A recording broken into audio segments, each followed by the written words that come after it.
de los síndromes coronarios, hablamos de los síndromes ST elevado y no ST elevado, ¿no es cierto? Es como una fe de ratas. El ST elevado significa que hay compromiso transmural.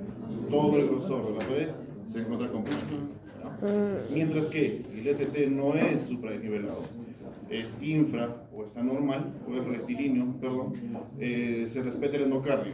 Entonces la conducta es diferente. Cuando hay compromiso total, transmural, un ST elevado, tengo que revascularizar ya. Ahí es donde entran los stents y toda la situación. Mientras que si yo tengo un ST no supradesnivelado, ¿ya? Puedo utilizar otro tipo de metodología para revascularizar, ¿ok?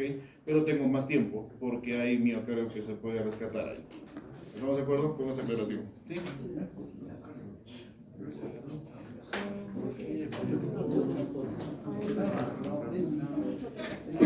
¿Y de concentración que puede suceder esta situación?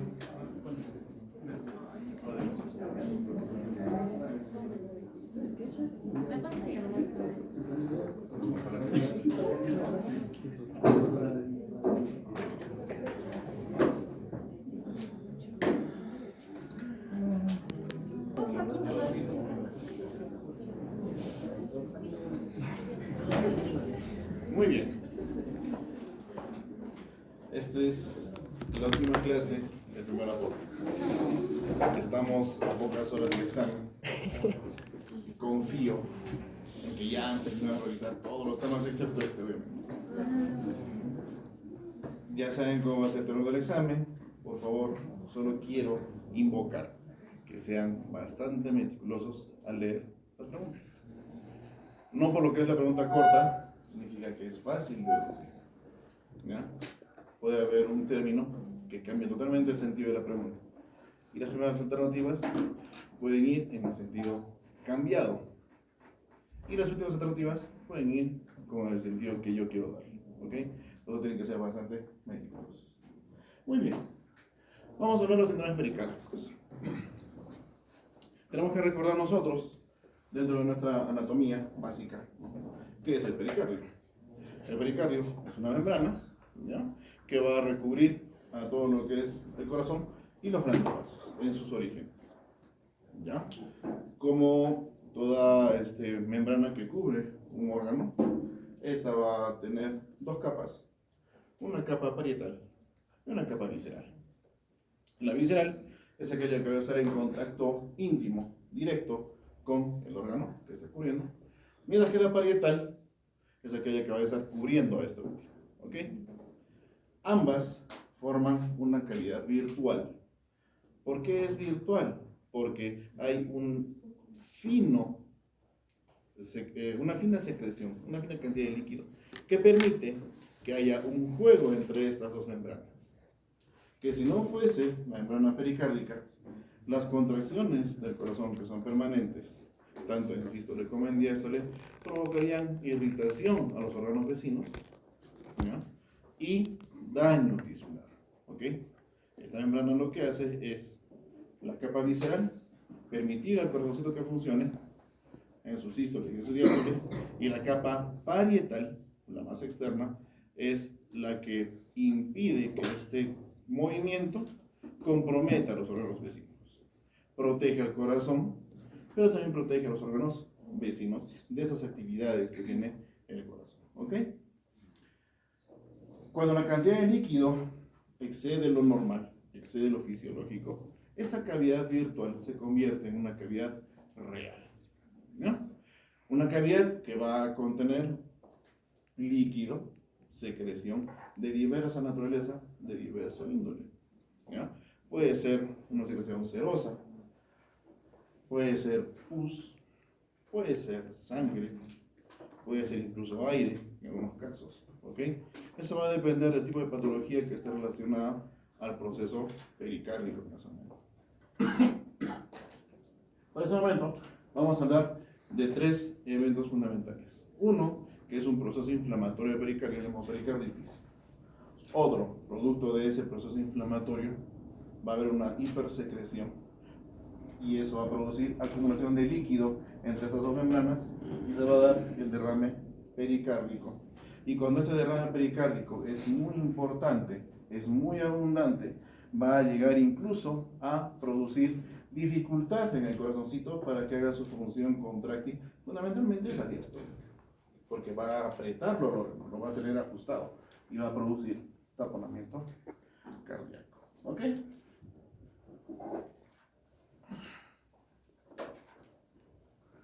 Lo que hablábamos hace un momento, el pericardio está constituido por dos capitas, ¿no? La capa parietal, la exterior, y la capa visceral, la interior. Y por dentro, el espacio virtual. Todo eso es el pericardio. Un pericardio normal. Pero ¿qué pasa? Cuando hay un proceso inflamatorio, algo que va a irritar ambas membranas, va a haber un aumento en la producción, en la secreción de ese fluido, y va a separar mucho más las dos capas, tanto la parietal como la visceral, y va a convertirse en una cavidad real. Esto a causa de un proceso inflamatorio. Una más. Ya. Entonces, eso, por favor, ¿no?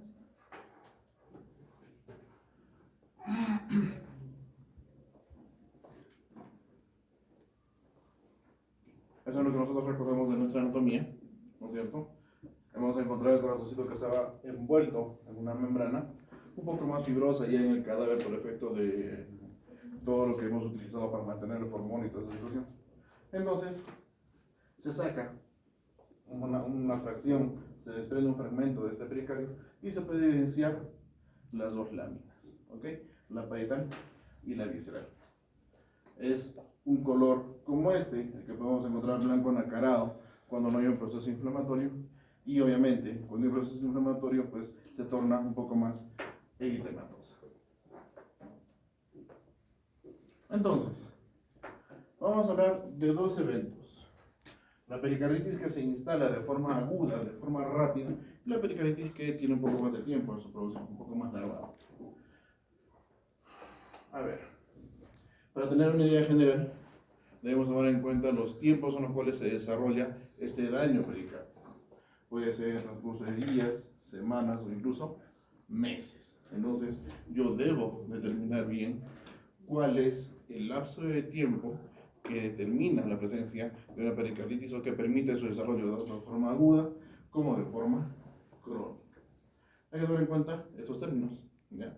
Fundamentalmente, la aguda, una duración que dura entre menos de 4 a 6 semanas promedio. La incesante, ¿ya? O sea, aquella que no cede fácilmente, una duración mayor a la anterior sin proceso de remisión, ¿ya? La recurrente es aquella en la cual, terminado un evento aparentemente curado o solucionado, vuelve a aparecer dentro de un espacio de tiempo de 4 o 6 semanas sin síntomas. Y la crónica es aquella pericarditis que va a durar, va a estar presente, va a estar permanente por más de 3 meses.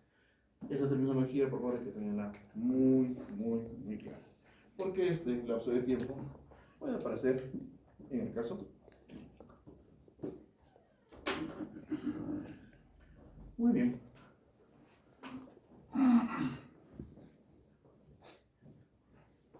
¿Qué es lo que podemos mencionar desde el punto de vista epidemiológico? La pericarditis es una patología que es de descarte, ¿ok? Su proceso inflamatorio va a producir un tipo de dolor torácico también, pero que no es específico para la patología, ¿ya? Un paciente puede llegar aparentando incluso cuadros isquémicos desde el punto de vista clínico, pero cuando se amplían un poco más los estudios, es ahí donde recién se puede encontrar la patología. Entonces, no es algo que yo piense de primera intención al momento de hacer un diagnóstico. Es poco frecuente en pacientes hospitalizados que hagan pericarditis dentro del establecimiento. Tendría que haber una mala manipulación o una infestación al momento de manipular al paciente para que se dé esta situación. Pero lo que sí es un poco más frecuente en aquellos pacientes que ingresan con la clínica hacia la emergencia. Es importante que nosotros entendamos que de cada 100.000 habitantes, más o menos la incidencia va de 3.3 a 27.7 casos. Es bastante la población, al menos en estos tiempos, y esa cifra va en aumento, que van padeciendo este tipo de enfermedades. ¿Y por qué? Porque se ha hecho mucho más fácil, últimamente, hablo de los últimos 10 o 15 años, que se faciliten los factores de riesgo al paciente para padecer la enfermedad. ¿Ya? Generalmente, cuando todavía estaba en inicios esta patología, se asociaba su presentación a cuadros autoinmunes, a cuadros en los cuales había compromiso del sistema inmunológico. Y en esa época, lo que era el SIDA o la infección por el virus del síndrome de inmunodeficiencia adquirida. Entonces, siempre debemos tomar en cuenta nosotros que es mucho más fácil producir un daño pericárdico cuando hay un proceso inflamatorio o infeccioso y que el paciente presente algún tipo de alteración en su autoinmunidad. Es por eso que se empezó a buscar cuáles son los principales agentes causales de la pericarditis. Y así se ha encontrado en orden de frecuencia esta etiología. Lo más frecuente, lo que más podemos encontrar, virus. Estos virus son aquellos que no es un abanico muy importante, pero son bastante frecuentes estos. Los enterovirus, el herpes virus, que es muy fácil de encontrarlo, virus de sarampión, ¿ya? Virus del VIH, como hemos mencionado, el parvovirus incluso. ¿Okay? Le siguen los bacterianos, con todo el abanico que ustedes están pudiendo observar. Siguen los fúngicos y por último los parasitarios. Dentro de los más frecuentes, los dos primeros, virales y bacterianos. Pero hay que tomar en cuenta también los otros. ¿Por qué? Porque puedo tener procesos pericárdicos o pericardíticos, perdón, ocasionado por medicación, ocasionado por fármacos en uso en enfermedades especiales como los antineoplásicos, por ejemplo, y aquellos en los cuales tenga la posibilidad de estar frente a un paciente que tiene algún proceso autoinmune, como por ejemplo el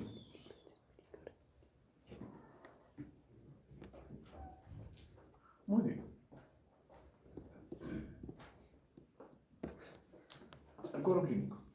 ¿Qué cosa es lo que tengo que buscar en un paciente que tiene pericarditis aguda? Dolor pericárdico. Es lo primero que yo tengo que encontrar. No puedo encontrar un paciente, no puedo sospechar de un paciente que tenga pericarditis si es que no presenta dolor torácico. Dentro de estos, la característica es que sea opresivo y que tenga una ubicación retroexterna.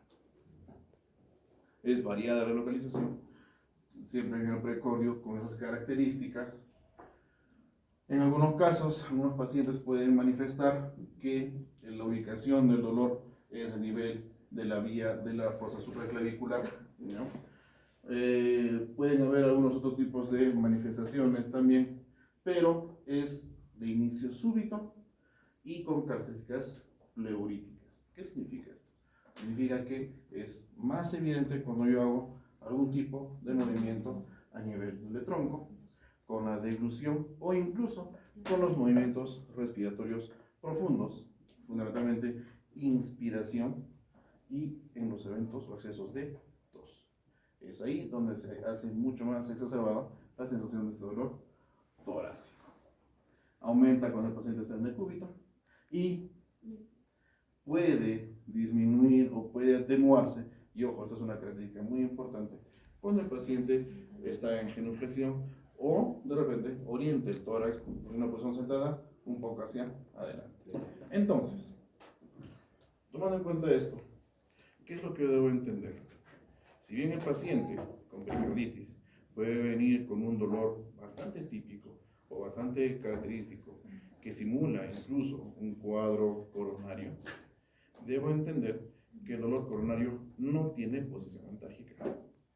Si hay una isquemia a nivel del miocardio, el paciente se puede poner patas arriba y no va a calmar el dolor. Pero acá sí hay posición antárgica. Tomar en cuenta eso. Es una característica muy importante del dolor en la pericarditis aguda.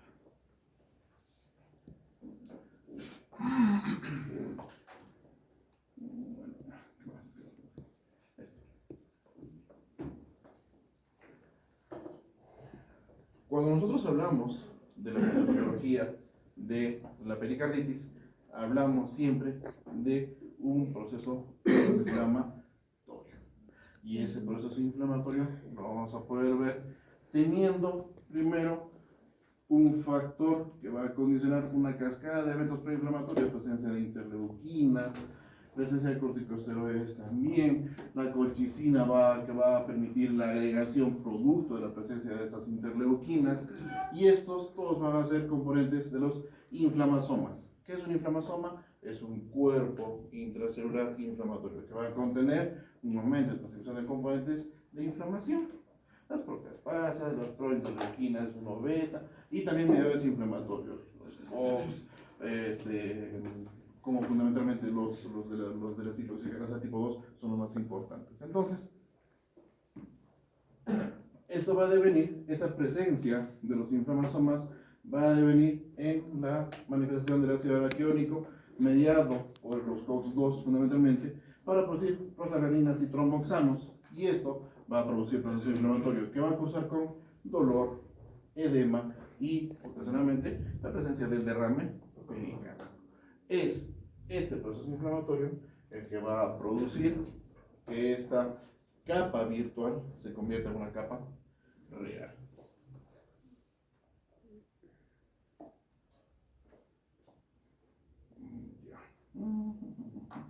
Listo. A ver, fisiología simple, o anatomía básica en todo caso.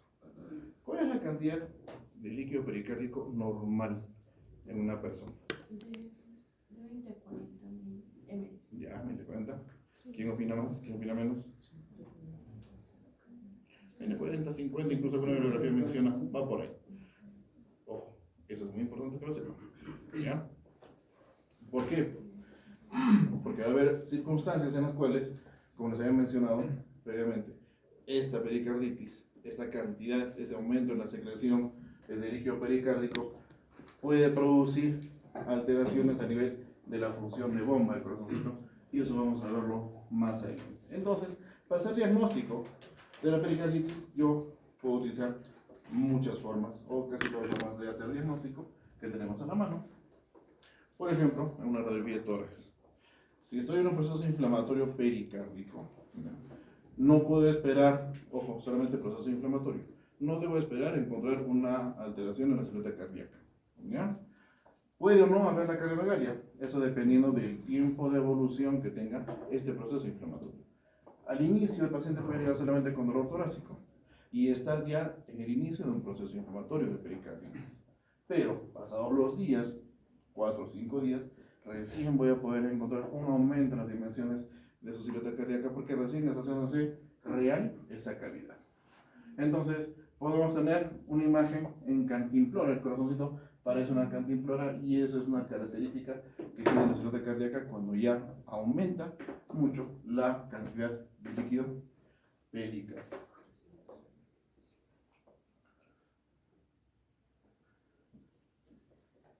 El EKG también va a permitirme tener una idea si estoy o no frente a un cuadro de pericarditis. ¿Ya? Hallazgos, por ejemplo, cuando estoy iniciando el proceso inflamatorio, puedo encontrar una depresión del intervalo PR y puedo encontrar elevaciones del segmento ST. Ojo, el segmento ST, característicamente en una pericarditis, va a tener una elevación que tiene una muesca o una concavidad mirando hacia arriba. Característicamente, el ST que tiene el infarto de miocardio es una joroba de camino. Hay que saber distinguir, ¿ok? Esta es la característica del ST supradesnivelado, por así decirlo, en un paciente con pericarditis. En la fase 2 también tenemos alteraciones que se van a presentar, pero esta fase 2 es más que todo transicional, hasta encontrar mayores alteraciones a nivel del EKG. Vamos a encontrar puntos J en la línea base, ¿ya? Antes de que las ondas T empiecen a aplanarse. Estos son los J. ¿Ok? O también podemos encontrar todavía el nivel del ST. Siempre con la concavidad mirando hacia arriba. Pero eso ya en fases más tardías. Más adelante, en el tiempo, vamos a encontrar ya casi una normalización del trazado del EKG, pero la inversión de la onda T se hace manifiesta aún. Y ya cuando el cuadro se normalice, el proceso inflamatorio remite, podemos encontrar la normalización también del trazado electrocardiográfico. Entonces, hay que tomar en cuenta estas fases, porque va a depender mucho cómo va a estar evolucionando el paciente para que yo pueda encontrar alguno de estos hallazgos.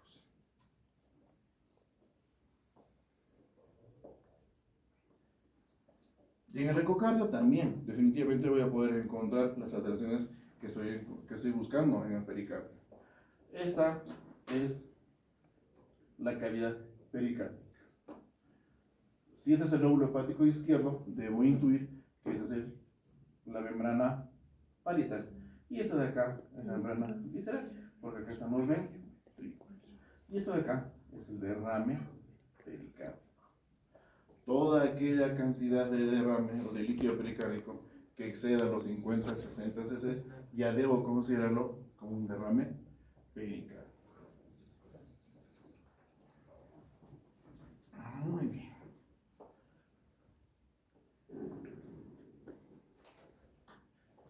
Así como hemos hecho diagnóstico diferencial cuando hablábamos de síncope, ¿se acuerdan?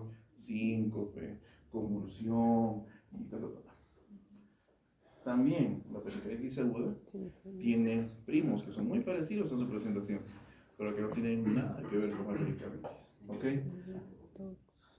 Ustedes lo que tienen que hacer a manera de sugerencia es entender cómo se produce cada uno de estos.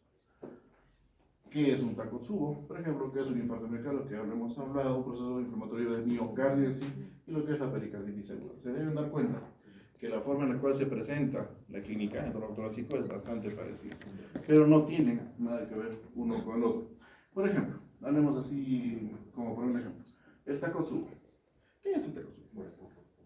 Ya está el corazón roto, ¿pero a qué se refiere? ¿Por qué será el corazón roto? Tiene que ver aspecto emocional, muchas veces tiene que ver aspecto emocional. ¿Ya? Es un daño del corazón que se va a dar de forma súbita, no de origen coronario, sino estructural, que va a impedir una adecuada función del corazón y por ende deja de funcionar de forma súbita. Tiene esas características en cuanto a su presencia en el lobo torácico. Pongamos disnea. Disnea no es algo que me indique que es algo coronario, pero lo presenta. Síncope, las arritmias tampoco. Muerte súbita cardíaca, obviamente, por lo que es como concepto. Y generalmente en mujeres ancianas se puede dar por eventos emocionales. La pericarditis no discrimina edad. Basta darle las condiciones para que el proceso infeccioso comprometa el pericardio, sin distinguir edad ni sexo. Tiene posición antálgica, cosa que no se menciona, por ejemplo, en el Takotsubo, ¿no? O sea, esté como esté el paciente, lo mata, el Takotsubo. En cambio, la pericarditis tiene una posición antálgica, ¿ya? Y va a estar bastante relacionado a lo que es el roce pericárdico o incluso los movimientos respiratorios, cosa que, por ejemplo, el Takotsubo no lo tiene. ¿Ya? Hay diferencias. Muy bien, ¿qué otras cosas queremos ver? Por ejemplo, hablemos del EKG. ¿Ya? En el Takotsubo tenemos elevación del segmento ST, que también lo tenemos en la pericarditis. Pero hay una particularidad, que tenemos esa forma, esa concavidad hacia arriba. Inversión de la onda T tenemos en el Takotsubo y tenemos en la pericarditis, en la fase tardía, ¿se acuerdan? En la fase transicional, en la fase tardía tenemos inversión de la onda T. Y prolongación del segmento QT. Nosotros no tenemos prolongación del QT en la pericarditis, no se ve eso. Entonces, es un hallazgo propio del Takotsubo que no se comparte con la pericarditis. Otro, el ecocardio, por ejemplo. En un Takotsubo, bueno, o sea, se entiende que el corazón estructuralmente es incompetente, no funciona. Por ende, hay hipoquinesias. ¿A qué se refiere una hipoquinesia? Nosotros cuando evaluamos al corazón en el ecocardio, en vivo, vemos los movimientos, tanto de contracción como de relajación. ¿Ya? Eso es un movimiento normal. La kinesia del corazón, del miocardio, está normal. Cuando encontramos aceleración, está hiperkinético. Pero cuando encontramos un enlentecimiento de su función, estamos hablando de hipokinesias. Esa hipokinesia puede ser global, o sea, de todo el corazón, o puede ser segmental. ¿Ok? Pero en el caso de Takotsubo hay hipokinesia. Incluso, miren, hay akinesia apical. O sea, en el Takotsubo, el mayor compromiso se está dando a nivel de choque de, o a nivel de la punta del corazón. Compromete más que todo el ventrículo izquierdo. Puede ser también esta hipoquinesia o esta kinesia medio ventricular o focal. Pero nosotros no tenemos alteraciones al menos cuando es derrame pericárdico todavía, no tenemos alteraciones en la kinesia. ¿Ya? No tenemos un corazón que esté hiperkinético o hipokinético. Los movimientos cardíacos, tanto de contracción como de relajación, están conservados acá. ¿En qué momento yo puedo esperar que haya una alteración en la función de bomba o una alteración en los movimientos, tanto de contracción como de relajación, cuando está entrando en taponamiento cardíaco? Solamente en esa situación. Pero en caso de pericarditis, no. Entonces, yo les sugiero, agarren este cuadrito y empiecen a familiarizarse con los primos, para que no lleguemos a confundirlos. De repente, les pongo algo que sea correspondiente a la miocarditis y se me cruza al momento de responder el caso clínico. ¿Ok?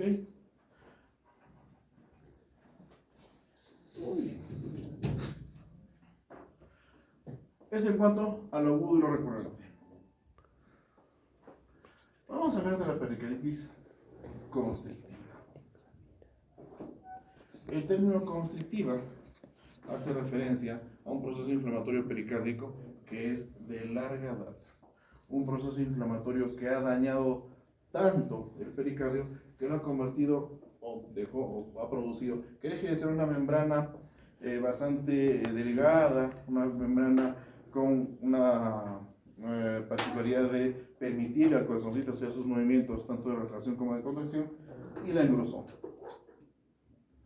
Acá de repente no haya cantidades de líquido importante producto del proceso inflamatorio, pero sí hay un engrosamiento del pericardio, y esto impide que haya una buena contracción y una buena relajación.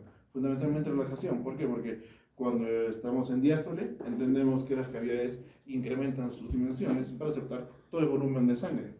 Pero para eso necesito pues que el pericardio sea un pericardio normal, que le permita a cada una de las cavidades dilatarse lo suficiente como para aceptar ese volumen de sangre. Si el pericardio está endurecido, no va a permitir ese proceso. Entonces hay una constricción del corazón por parte de ese pericardio. Es por eso que se llama pericarditis constrictiva.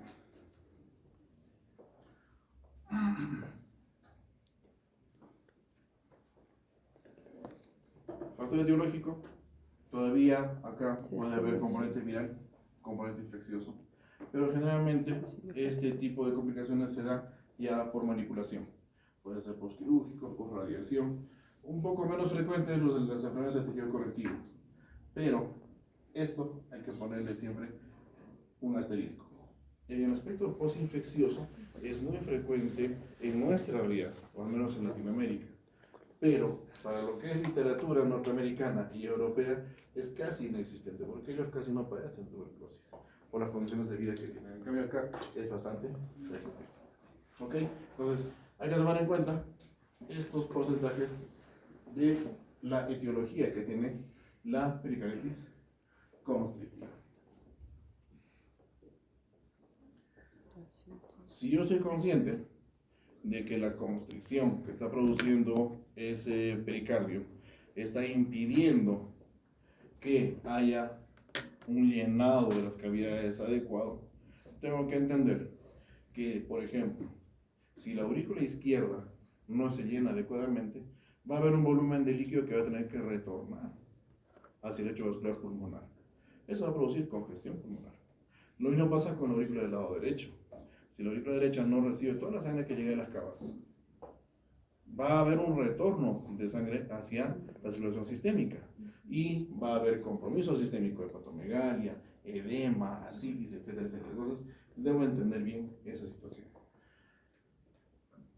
Si yo voy a encontrar congestión sistémica, puedo evidenciar en el paciente edema en los miembros, ¿ya? Distensión abdominal incluso la congestión hepática y hasta asitis, lo que ya se acaba de mencionar, ¿no? Cuando la compresión es a nivel de los ventrículos, ya sea derecho o izquierdo, nosotros vamos a encontrar congestión venosa. Ya les había mencionado, cuando hay compromiso izquierdo, la disnea es lo primero que se tiene que encontrar en el paciente, tos y hasta incluso presentar ortopnea. Obviamente, cuando nosotros evaluemos la presión venosa yugular en mi paciente, o en la presión venosa central, perdón, lo que vamos a encontrar es un aumento de esta presión venosa. ¿Por qué? Porque va a haber un mayor retorno. Esta constricción que hace el pericardio hacia la aurícula derecha va a permitir que haya un retorno mayor, y no solamente se va a evidenciar hacia la circulación mayor, o sea, hacia el hígado y miembros inferiores, sino se va a evidenciar también a nivel de la vena yugular y se va a poder medir la presión venosa central y esta va a estar elevada. Signo de Kussmaul también se puede evidenciar acá por aumento de la presión venosa sistémica, fundamentalmente durante la inspiración. Un pulso patológico no es muy frecuente que se encuentre, ¿ya? Y podemos encontrar, eso sí, cuando nosotros vamos a examinar a nuestro paciente y vamos a auscultarlo, es muy frecuente que encontremos un ruido diastólico. Ese ruido diastólico va a estar ocasionado por el frote que se va a dar entre las membranas, que son más rígidas, al momento de que el corazoncito empiece a querer dilatarse. Es por eso que es diastólico, dilatación.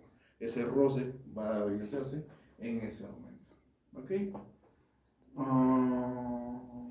Fundamentalmente eso. Entonces, miren, vamos a encontrar en otro paciente irritación yugular, y esto como consecuencia va a traer una presión venosa central elevada, hepatomegalia o congestión hepática, producto de esta congestión hepática, asitis, y cuando estos daños, al menos se mantiene mucho en el tiempo, vamos a empezar a encontrar alteraciones propias del hígado con cuadro inflamatorio local. Por ejemplo, ictericia. ¿Ok?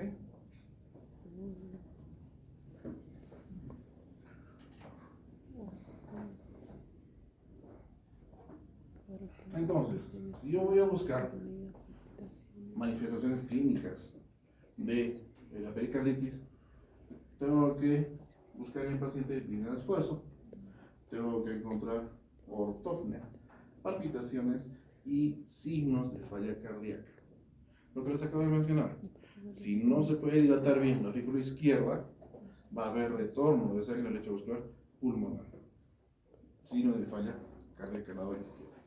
Si la aurícula derecha no va a poder dilatarse lo suficiente, no va a poder aceptar sangre de las cavas, por ejemplo, va a haber un retorno hacia lo sistémico y eso va a darnos signos de falla cardíaca derecha. Hepatomegalia, edemas, asitis, la irritación yugular que acabamos de mencionar, etcétera, etcétera.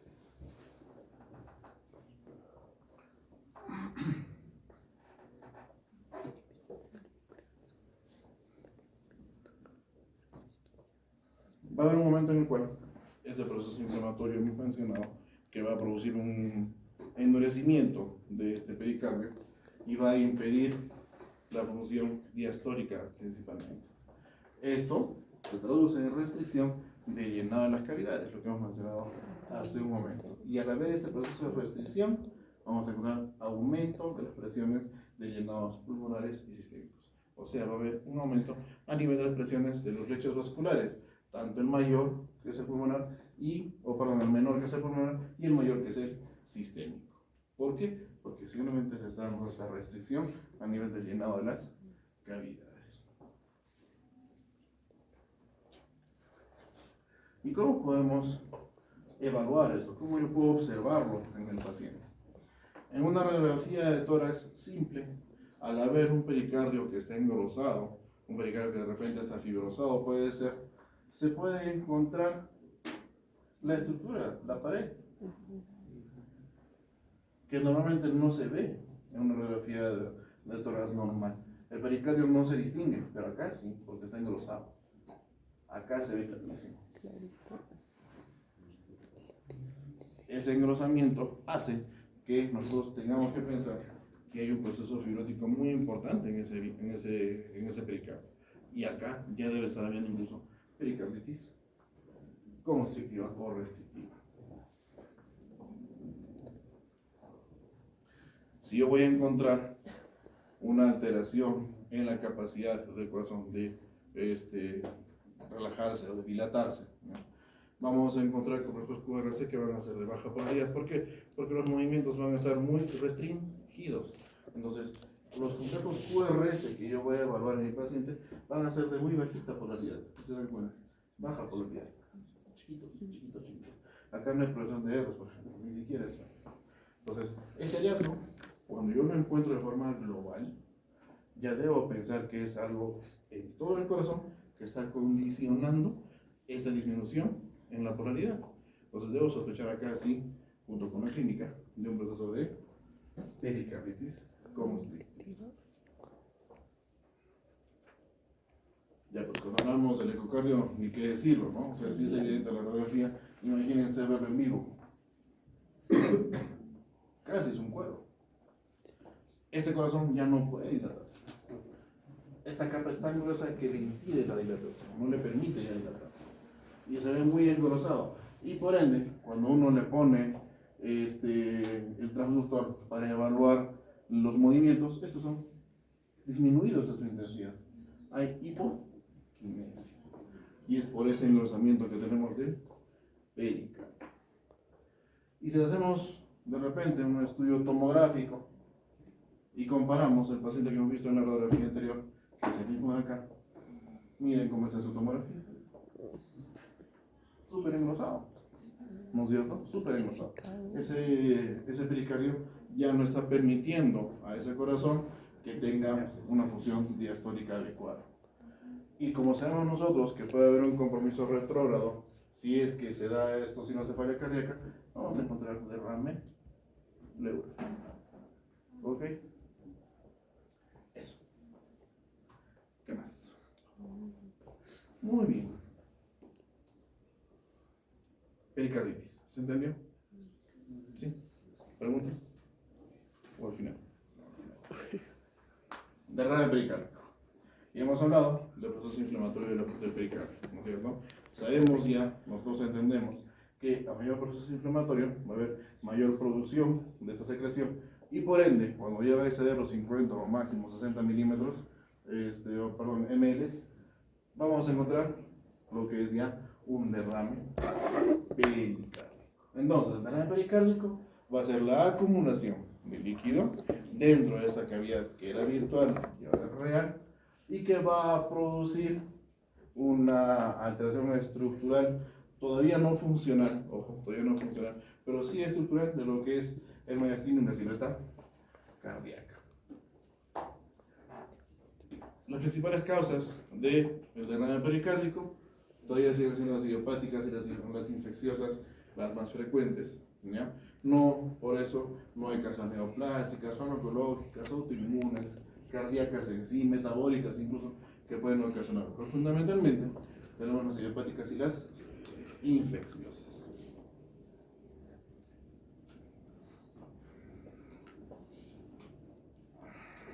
Acá se desmenuza un poco más el factor etiológico infeccioso. Hablamos de lo viral, de lo bacteriano, tuberculosis, ojo, siempre, y el aspecto micótico. La pericarditis que está relacionada a patologías sistémicas, patología reumatológica, patología autoinmune, incluso neoplasias. Lo postoperatorio, lo traumático, que también es importante que se tome en cuenta. El aspecto farmacológico también como agente causal y varios otros agentes causales. Tomar en cuenta siempre el agente causal dentro de estas posibles causas infecciosas, ¿no? Entonces, ¿qué cosa es lo que yo puedo encontrar en un paciente con derrame pericárdico desde el punto de vista clínico? Hay que tomar en cuenta que el compromiso clínico que va a tener el paciente, el compromiso funcional que va a tener el paciente, va a ser directamente proporcional a la cantidad de líquido que se vaya acumulando. Si este derrame pericárdico se instala de una forma larvada en el tiempo, o sea, toma mucho tiempo en acumularse, el paciente no va a presentar mayor alteración funcional, incluso con volúmenes importantes. Más o menos, un derrame pericárdico puede llegar a estar en el paciente, ojo, todavía cuando esté larvado, cuando tiene mucho tiempo en su desarrollo, sin presentar signos de taponamiento cardíaco, hablamos de unos 2.5 a 2.8 litros, más o menos, aproximadamente, de líquido que se puede acumular y que el paciente, si esto no lo presenta de forma muy rápida, puede tolerarlo todavía. Así como también hay pacientes que cuando lo presentan de forma aguda o de forma rápida en su desarrollo, con 250 cc ya están teniendo signos o síntomas de taponamiento cardíaco. Entonces va a depender mucho del tiempo en el cual se desarrolla la acumulación de este líquido. Entonces, como se trata de un derrame leve, este puede estar asintomático. No va a manifestar mayores molestias. Pero en casos graves, cuando el volumen ya es importante, lo que les acabo de decir, vamos a encontrar taponamiento cardíaco. Entonces, cuando hay un derrame pericárdico en el cual el paciente ya esté viendo comprometida su capacidad funcional, hablamos de la disnea de esfuerzo, hablamos de la sensación de astenia en el paciente, casos de hipotensión e incluso llegan a shock. Inutilización tubular que ya va a ser evidente al momento de la evaluación física, el examen físico y el pulso paradójico o el pulmón. Esos son los principales hallazgos que se tiene cuando el paciente ve comprometida su capacidad funcional. Pero ojo, todavía no se ha llegado al taponamiento cardíaco. Hablamos de un derrame pericárdico.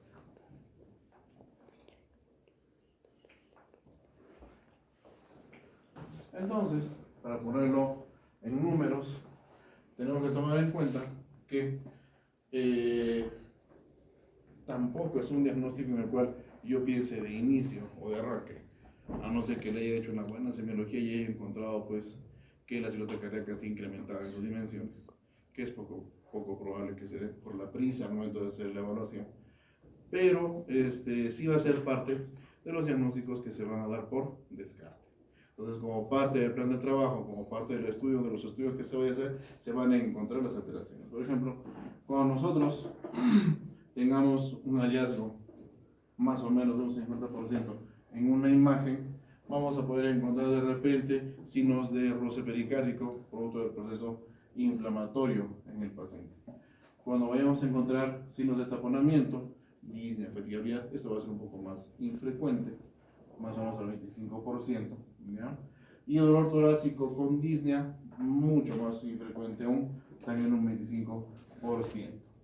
Cuando yo esté hablando de taponamiento cardíaco, a ustedes que les encantan los epónimos, la tríada de Beck, que ya no se está usando mucho últimamente, está constituida por hipotensión, presión venosa elevada y los ruidos cardíacos apagados. ¿Ya? Entonces, es una tríada clínica que nos hacía pensar que podríamos estar frente a un taponamiento cardíaco, pero son bien específicos y, como les digo, los epónimos ya están dejando de utilizarse. Pero si les sirve para memorizarlo, para tenerlo en mente, no hay ningún problema. Para ver taquicardias, el pulso paradójico se puede manifestar también, es sin el pulmón, incluso la presencia de edemas y hepatomegalia. Todo esto se puede manifestar cuando nosotros estamos frente a un paciente con derrame pericárdico. Yo debo estar familiarizado en cuanto a los tiempos. ¿En qué tiempo se desarrolla el derrame pericárdico? En cuanto al tamaño, la forma de su distribución, incluso su composición. Agudo, subagudo, menos de 3 meses. Crónico, aquello que tenga 3 meses o más de desarrollo. Su tamaño, el tamaño del derrame pericárdico, dependiendo mucho de la base del líquido pericárdico que se tiene como fisiológico, va a ser leve cuando este crecimiento, este aumento, va a ser menor a 10 ml, tomando en cuenta el valor base o la cantidad de líquido normal que haya. Moderado cuando es de 10 a 20 y grande cuando es mayor a 20 milímetros en su presentación o en su cantidad. La distribución puede ser circunferencial, significa comprometer a todo el corazón, o puede ser loculado, ubicado en una sola parte. Y la composición. Esto sí también tienen que saber entenderlo. ¿Cuál es el origen de este líquido que está acá? Nosotros, el líquido que tengamos, lo tenemos que estudiar y podemos determinar si es un trasudado o es un exudado. ¿Ok? ¿Qué entienden ustedes por trasudado? ¿Ya? ¿Qué tiene que ver? Alteración a nivel de las presiones cardíacas múltiples, ¿no es cierto? Listo. ¿Y el exudado? Solo líquido nada más.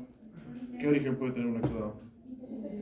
Infeccioso inflamatorio, ¿no es cierto? Infeccioso inflamatorio. Entonces, yo tengo que tomar muy en cuenta eso. Por eso es importante que cuando yo lo pique al paciente, tengo que hacerle estudiar todo lo que es celularidad. Y en una sola oportunidad tengo que estudiar todo, ¿ok? Cultivarlo, hacerle sus cabachas, sus becas, sus paps, sus bloques, etc. Y dentro de eso, la celularidad me va a permitir determinar si es un trasudado o es un exudado. Entonces, si es un trasudado, la conducta tendrá que ser una. Si es un exudado, la conducta tendrá que ser otra, ¿ok?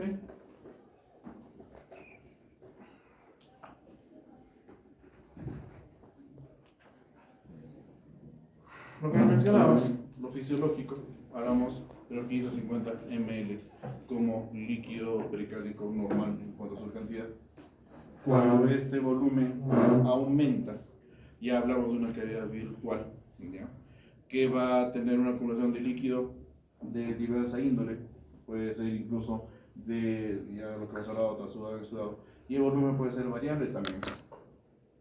Normalmente, nosotros ya vamos a empezar a presentar clínica de derrame pericárdico cuando tengamos unos 200, 150, 200 ml en el paciente. ¿Ok?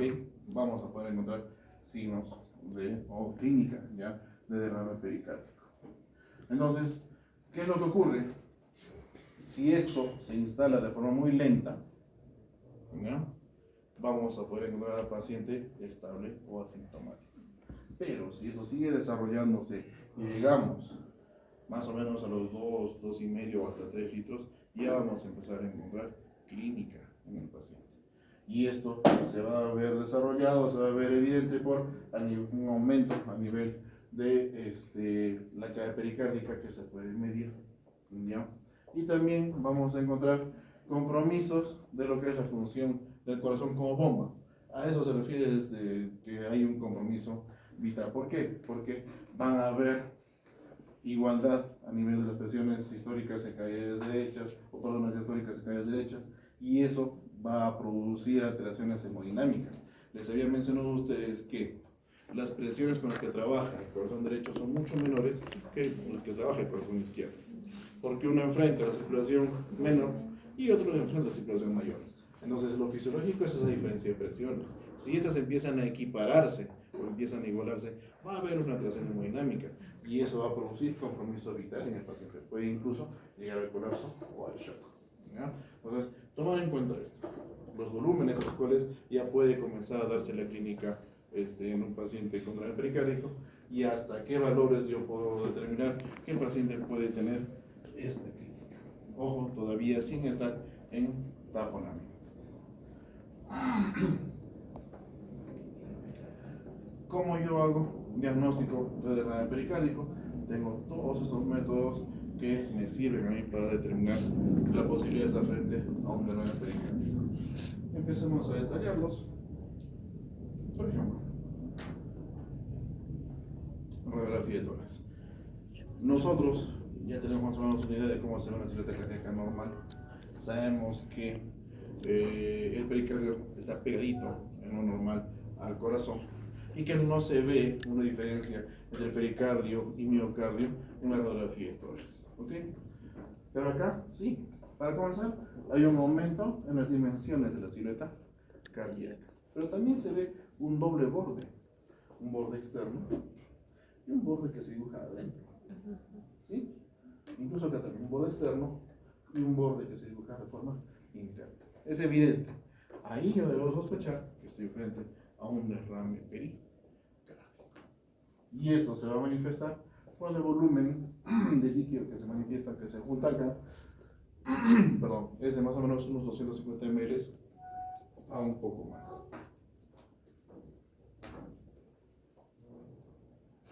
En el EKG vamos a encontrar algunas alteraciones, podemos encontrar de repente extrasístoles, podemos encontrar una mala progresión de las R's a nivel de las derivaciones precordiales.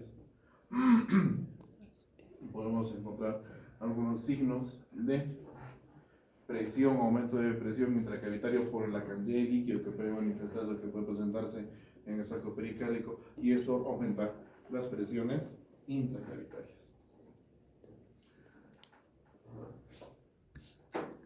Y en una tomografía, definitivamente voy a encontrar esto que es un drenaje pericárdico brutal. El corazoncito está acá, atrapado, está, como quien dice en la jerga médica, está nadando en el líquido. Y todo esto es la cavidad pericárdica con su derrame pericárdico. Entonces, se han dado cuenta en el EKG anterior, acá, que hay esta alternancia en los complejos QRS, ¿sí? Se da porque, teniendo en cuenta esta idea, debemos pensar que el corazoncito es como una pera de océano, ¿ya?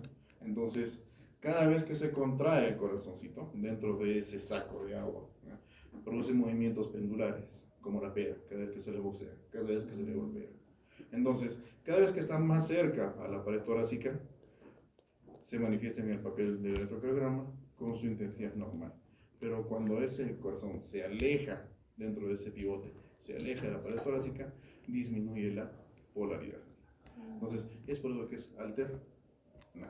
¿Ok? Por esto. Porque el corazoncito cada vez que se mueve dentro del saco, está que va y viene, va y viene. Pendula como un saco de boxeo.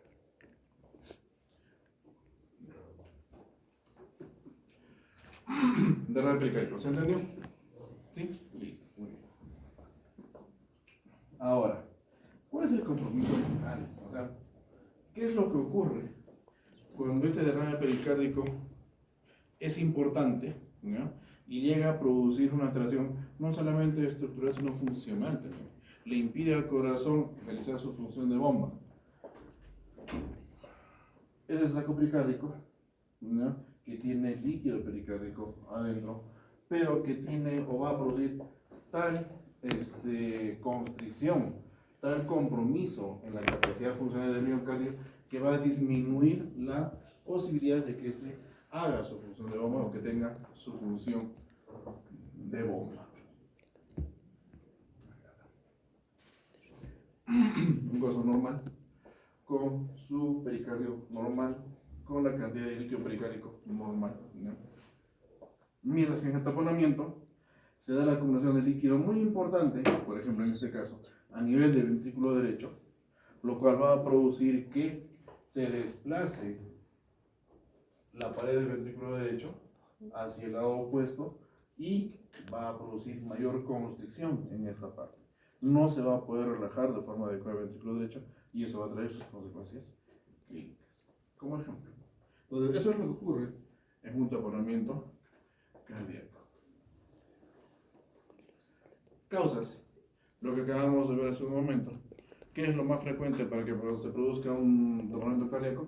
La presencia de un proceso inflamatorio. Pericarditis, ¿no es cierto? Ahora, dentro de los agentes causales de pericarditis, hoy por hoy, en nuestros tiempos, de nuestra realidad, la tuberculosis es un agente importante que debemos tomar en cuenta. Y acá lo menciona también la bibliografía. Aspectos iatrogénicos, postprocedimientos, ya sea cielo abierto, postprocedimientos vía cateterismo, también se puede dar, traumatismos y procesos neoplásicos como los más frecuentes. Y los más infrecuentes ya tienen que ver con enfermedades del colágeno, procesos autoinmunes, algunas alteraciones como la disección aórtica, ¿no es cierto? Incluso los infartos del miocardio pueden formar parte de los agentes causales un poco más infrecuentes de lo que es el taponamiento cardíaco. ¿Cuál es el límite? Vuestra amada tríada de Becker. Acá también está presente, ¿no es cierto? Entonces vamos a encontrar las presiones arteriales bajas, elevación de presión venosa central, los ríos cardíacos que se encuentran disminuidos en su intensidad. La inmovilización yugular ya no va a estar presente. ¿Por qué? Porque vamos a cursar con una suerte de falla de bomba. Y si hay falla de bomba, hay hipovolemia. ¿Okay? Entonces, si el paciente en el cual está hospitalizado en mi unidad y que lo he visto con signos de derrame pericárdico y que a pesar de que le he hecho su pericardiocentesis, supuestamente lo he liberado de ese líquido, tenía su inmovilización yugular, respiraba, estaba hepatomegálico, todo eso, de un momento a otro lo veo en shock y lo veo sin ingurgitación, ojito, se me está yendo. Paciente estuporoso, agitado, extremidades frías, obviamente. Si hay hipovolemia, no hay perfusión tisular, ¿ok? Y hay taquipnea y taquicardia. Mi paciente está muy, muy comprometido producto de este taponamiento cardíaco. Entonces, fundamentalmente lo que vamos a encontrar es acumulación de líquido importante a nivel de la cavidad pericárdica, ¿ya? Esta acumulación de líquido, que en este caso puede ser sangre, ¿ya? Va a producir una disminución del volumen latido, o sea, el volumen que normalmente las cavidades, ya sean aurículas o ventrículos, están acostumbrados a recibir, se ve bastante disminuido por la presencia de ese líquido en el pericardio que no impide una buena dilatación. Entonces, va a haber una elevación compensatoria a nivel de aurículas, fundamentalmente el lado derecho. Entonces, al haber este aumento a nivel de la presión en la aurícula derecha, va a haber un aumento en el lado diastólico también del ventrículo derecho. ¿Ok? Y esto va a desplazar lo que habíamos visto en la figurita, el septo hacia la izquierda. Entonces, se disminuye, obviamente, si el septo está desplazado hacia la izquierda, el ventrículo derecho tiene más capacidad y quien sacrifica su espacio es el ventrículo izquierdo. Entonces, disminuye el lado del ventrículo izquierdo. Es por eso que hay shock. Entonces, va a haber un gasto cardíaco disminuido, va a haber hipotensión, el paciente va a entrar en un estado acidótico sistémico y se va a manifestar isquemia miocárdica. Entonces, eso es lo catastrófico desde el punto de vista fisiopatológico de un taponamiento cardíaco. Entonces, lo que les decía, puede un paciente venir con signos de derrame pericárdico. Lo he estudiado inicialmente y sí le he encontrado derrame pericárdico. Le he hecho una primera pericardiocentesis pensando haberlo liberado de todo el líquido. Cometo el error de confiarme en el interno y no hago los exámenes de continuidad. Peor aún, mi jefa me programa cada 5 o 7 días en el servicio y no me deja pasar visitas frecuentemente. Y el paciente queda en manos del residente y del interno. ¡Qué peligro! Y pasa esto, de lo que el paciente estaba con una celota cardíaca incrementada en sus dimensiones, pero todavía había estabilidad, una función neuronal conservada, bien irritación yugular. Pasamos a esto, así que es una pelota, ¿no es cierto? Acá el derrame pericárdico ha sido tan brutal, está a tanta presión el corazón dentro de esta cavidad que ya está en tapona. Bien, es por eso que el poco parénquima que acá todavía se puede observar, acá es inexistente. Le bajaron el dedo. Así es. Porque hemos mencionado, la alternancia se va a manifestar en los QRS, pero la intensidad en el voltaje va a ser mucho menor incluso que en el derrame pericárdico, por esta imposibilidad que tiene el miocardio de poder realizar su actividad contraria.